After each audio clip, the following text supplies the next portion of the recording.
Hello everyone, it's Colorful, and I'm back. I've had a long week, but I'm still making a vid for you guys because this is fun and I love y'all. So, basically, the most important thing that's happened in the past week, midterms. You see, for my non-American viewers, the midterms are when us, the American people, elect our representatives in Congress, Senate, the House, really everything. So it's a very, very, very, very big time of the year. It's often overlooked by the presidential election, but this is still important. Because, what is it? I believe senator years, it's 6 years per election, so it's a pretty long time. So, half the states go through elections and stuff like that. And this really determines who is the main power in, like, the US. So, let's get into this. Firstly, there was a lot of right wing commentators saying that this is going to be a red wave, which is basically saying that Republicans were going to take over at an unprecedented rate, an unprecedented amount. Like Ben Shapiro, Nick Fuentes, Fox News, everyone was saying this. Even Dems were giving into this. And that did not happen. It wasn't a red mirage, which is like the illusion that they're winning at first, but they're not. Nah. This was just an absolute collapse on the Republicans' part. The Republicans who almost had the Senate lost a seat and might lose another one, it looks like. So Dems could take over the Senate. They've lost 2 seats in the governor position. Dems could take over there. They've only really gained in the House, and that's 8 seats, and they still don't have the majority yet. It's about they're closer to the majority than the Democrats, but they still don't really have it fully yet. So this was just an absolute fail on the part of the not Democrats, of the Republicans. Like, even some pretty big figures are possibly going to lose. Like, Lauren Boebert, she's really insane, but she is currently winning her district in western Colorado at 50.2%. She has a 0.2% lead against the Democrat. There's literally like less than 2,000 votes separating them, and it can still change. She got close to losing. Montana elected their first trans representative, which is insane. Multiple lesbians were elected into, I believe, into the governor spot and senator spot. It was a very big win for a lot of young progressives. A lot of repeats, such as AOC, and for those in Texas, Greg Casar, very popular young progressives. They proceeded to win again, interestingly. And probably the most important thing, there's probably the two biggest races right now. There was 3 big ones. That was between O'Rourke and Greg Abbott of Texas. Greg Abbott won because Texas is Texas. But then you had the fun ones. You had Oz versus Fetterman. So, Fetterman's hated by the right. They wrote a whole song, parody of a song. Soon may the Fetterman come and bring us radical socialism. I don't know. That's what I've heard that a lot.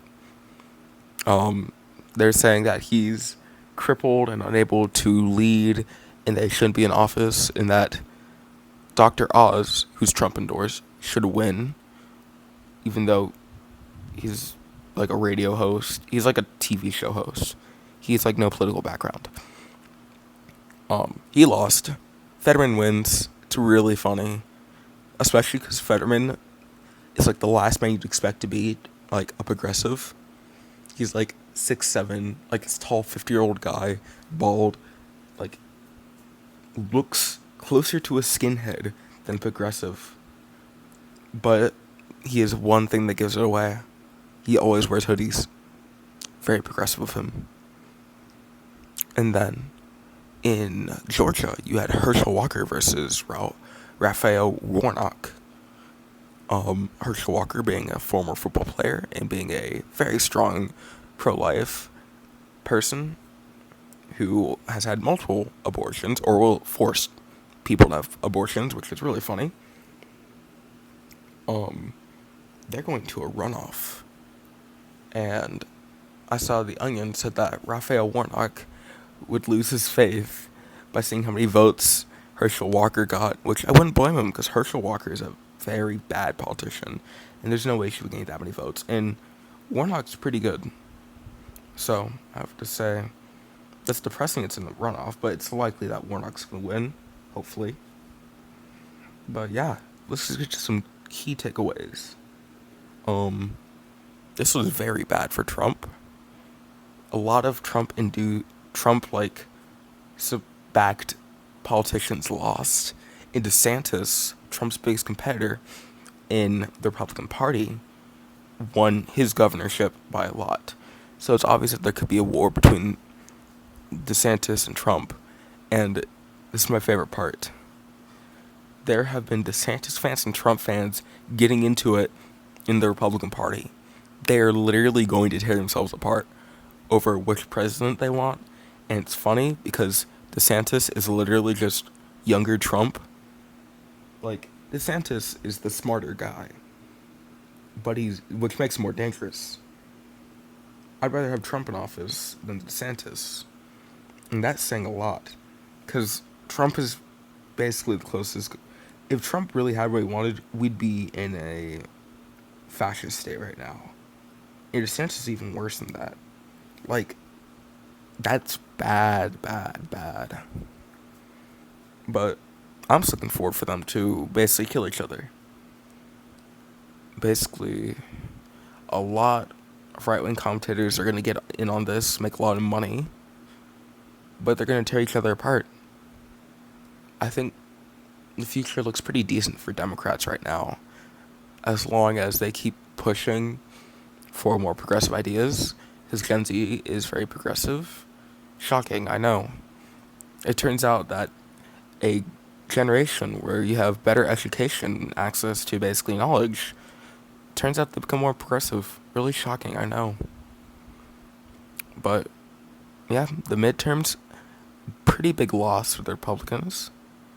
Also, we saw many commentators like Ben Shapiro really saying that, oh, red wave is going to be huge on the night of the midterms, and then it just turned around 180. And it's just very funny to watch them lose their minds, especially after a lot of them have been really going mask off. Nick Fuentes, the open Nazi, said that it's actually the Jewish media controlling this. And then you have Ben Shapiro, who is obviously... Ben Shapiro, the Daily Wire is a total. Him, Michael Knowles, and Matt Walsh have really been on a kill all trans people and gay people rant for the past year now. It's been insane. And of course Fox News, which have been pushing very, very fascist opinions into the public. These losses for the right are going to be probably pretty bad. And I believe that this is very good for the country because Republicans are pretty bad, you know.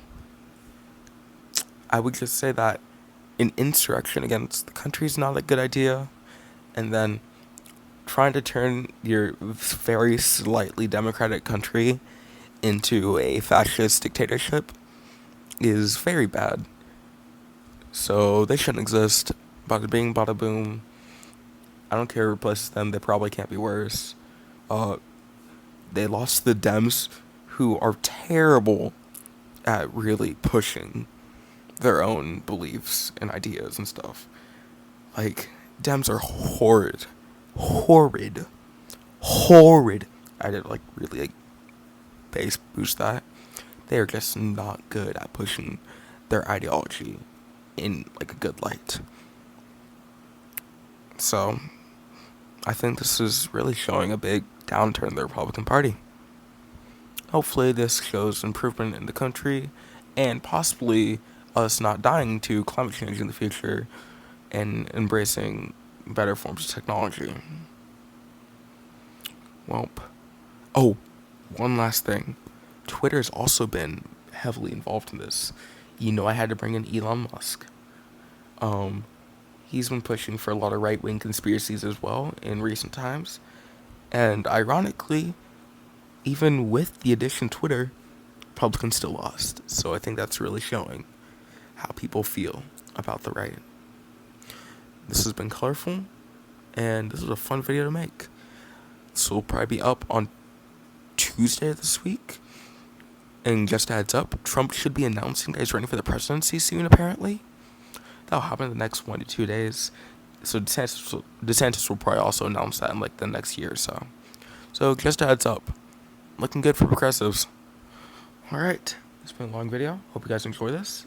I'll probably be live this weekend. Thanksgiving break's coming up soon. So hopefully you guys can watch me then. I'll see y'all next time. Bye-bye.